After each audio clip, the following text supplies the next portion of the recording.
Hola a tothom! Benvingudes i benvinguts a un nou capítol de les càpsules preuniversitàries. La d'avui va sobre la selectivitat. Si ja us posen nerviosos els exàmens de batxillerat, de grau superior, imagino que encara més la selectivitat. Però avui us vull demostrar que no n'hi ha per tant i que l'aprovareu i amb nota. Això sí, heu de seguir els 8 consells que us donaré ara mateix. 1. Estudiem exàmens de selectivitat d'anys anteriors. Tothom té la seva tècnica d'estudi preferida. Memoritzar, fer resums, fer esquemes... Per a la selectivitat, el que sí que et recomano és que ho combinis amb estudiar amb exàmens reals i respostes de la CL.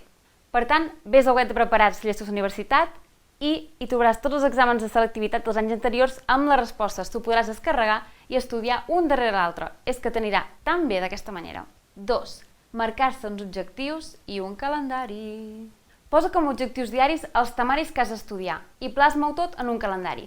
Així, a mesura que va passant el temps, podràs anar tatxant tots aquells objectius que has assolit. I això és molt i molt motivador. 3. Escollir el millor espai per estudiar. Si vols evitar distraccions, per aixecar-te cada 2 per 3 per anar a la cuina, per respondre al mòbil o tot això, el millor que pots fer és passar-te tot el dia a una biblioteca o una sala d'estudi. T'ho recomano moltíssim.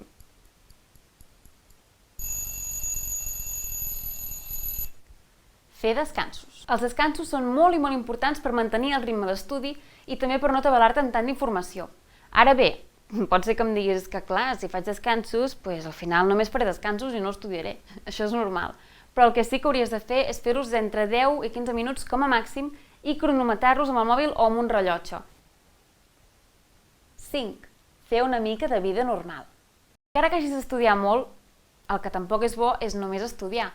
Has de fer una mica de vida normal. Per tant, t'has de permetre sortir, encara que sigui mitja hora, a fer un cafè amb els teus amics o fer una mica d'esport. N'hi ha prou per desconnectar.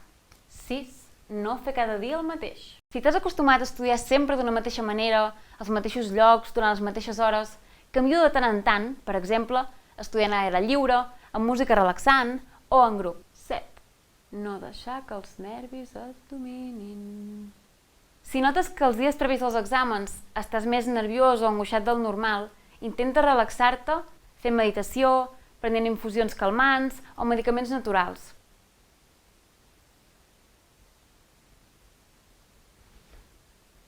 Probablement ho fas, això d'estudiar a la nit, però no és gens recomanable, i menys durant 3 dies tan intensos com són els de la selectivitat. Aquests 3 dies de la CL, estudiar sí, però a la tarda d'abans.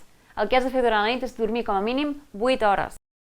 La veritat que la selectivitat no és tan i tan difícil com et penses. Sí que és important aprovar i treure bones notes, però també has de saber que aprovar-la és un reflex del que has fet al batxillerat, si és que n'has fet. Per tant, els bons i bones estudiants no han de tenir cap problema. Si més dubtes o ens vols fer alguna pregunta, pots publicar un comentari aquí sota del vídeo o escriure a l'apartat preguntes i respostes del web preparatsllestosuniversitat.com. Així que, sense més, molt bona selectivitat i a petar-ho!